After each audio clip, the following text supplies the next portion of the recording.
And now I understand why they say those who don't learn from history are doomed to repeat it.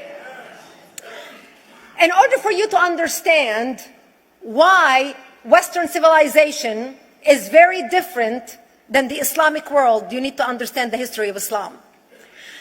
When Prophet Muhammad supposedly revealed his revelation from the angel Gabriel that he is supposed to be the last of the prophets in the early 600s, he started preaching in his own city, Mecca. He tried to recruit friends and followers to be able to spread his religion. And he tried for 12 years and failed. And after 12 years, he was only able to recruit his immediate family and friends.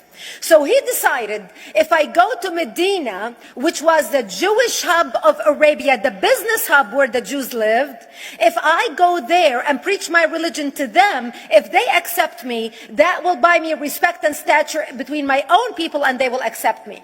So Prophet Muhammad started borrowing a lot from the Old Testament to make his religion more palpable to the Jews, to make it a lot similar. This is why you see a lot of similarities between Judaism and Islam. For example, Jews don't eat pigs, Muslims don't eat pigs. Jews pray a few times a day, Muslims pray a few times a day. Jews fast on Yom Kippur, Muslims fast on Ramadan.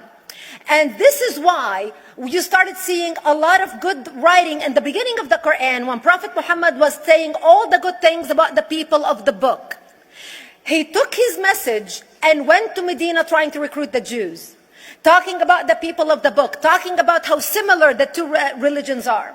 When they refused to accept him and follow him as the last of the prophet, that's when he turned against them and started killing them and started expelling them. That's when Islam went from a spiritual movement for the first 12 years of Islam into a political movement cloaked in religion after the year of the Hijrah, after Muhammad went to Medina and the Jews did not accept him.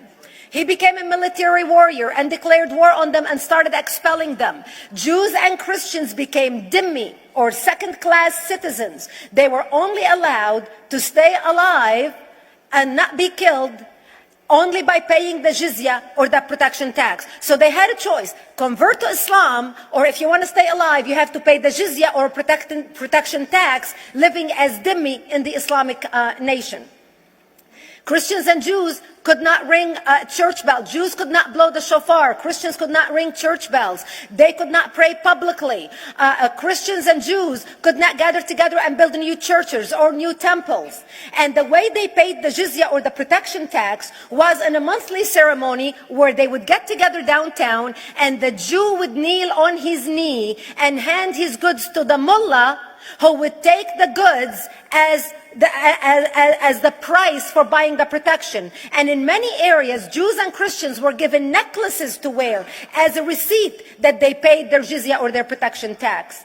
Jews considered najis under Islam. Najis is bodily fluid. Najis is garbage. Najis is dogs. Najis is dirty. So Christians and Jews were treated as second-class citizens. Islam continued to grow. As Islam grew, more people became dhimmi, or second-class citizens. Jews and Christians were given identifiable clothing. The yellow star, which was given to the Jews, that most people think is a German invention. It was actually an Islamic invention in the 9th century in Iraq by the second Khalif al-Mutawakkil of Iraq, who invented the yellow star for the Jews to be identified as they walked down the street. Because Jews were considered najis, if a Muslim man or a Jew walked on the same side of the street, the Jew had to cross the other side so the Muslim man can walk, so he's not dirtied by the filth of the Jew. Christians were given the zunnar, the belt, which most of you men are wearing right now. That was an Islamic invention for the Christians. Islam continued to grow. They went all the way to Jerusalem. They conquered Jerusalem. Christians couldn't ring their church bells in Jerusalem. The Pope in Rome in 1090 told the Christians, how could you sit idly by and allow your brethren to suffer like this in the Holy Land? You need to go liberate the Christians. You need to go help the Christians. That's why the Crusaders were launched. The Crusaders... The Crusaders were not launched because they just felt like waking up in the morning and going and converting a bunch of Muslims or beheading them. The Crusaders were launched to liberate Jerusalem. And they were able to liberate Jerusalem for less than 100 years before Salah ad-Din al-Ayyubi, Saladin, took it back, and Jerusalem remained under Islamic control until 1967, when the State of Israel liberated Jerusalem, where Christians, Jews, and Muslims could pray under the same sky.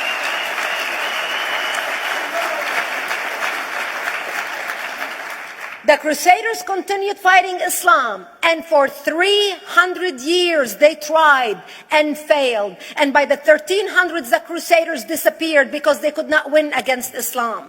Islam continued to expand. They went all the way to Central Europe. They went all the way to China. They went to India. They conquered Spain. They changed the name of Spain from Spain to Andalusia.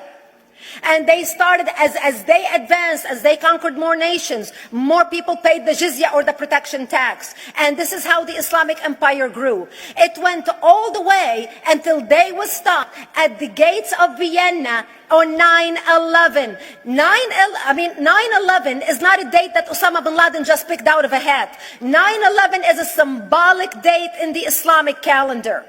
Between the 1600s, Islam had covered more of the earth's surface than the Roman Empire did at its peak. Between the 1600s and the 1800s, the Europeans were experiencing the European Industrial Revolution, where the Europeans were able to invent products on factory lines, where they are able to make money and sell products, which gave them the money to build a strong army in order to fight the Muslims. And that's how they were able to stop them at the gates of Vienna on 9/11.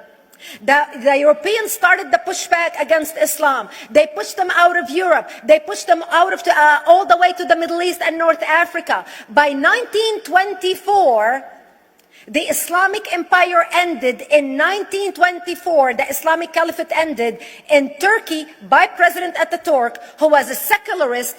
He ended the Islamic Empire, and he gave women rights to vote. He gave women a right to an education, a right to work, a right to choose a husband. He forbid women from wearing the hijab. He forbid men from wearing the beard. The Muslims hate him so much that they consider him a Jewish agent, because they believe that his mother in her bloodline was Jewish, and that was the influence on Ataturk.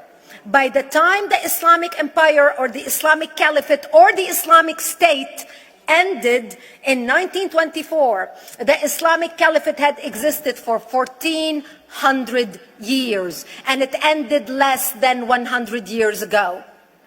By the time the Islamic Caliphate ended in 1924, 270 million people around the world were killed by Islam.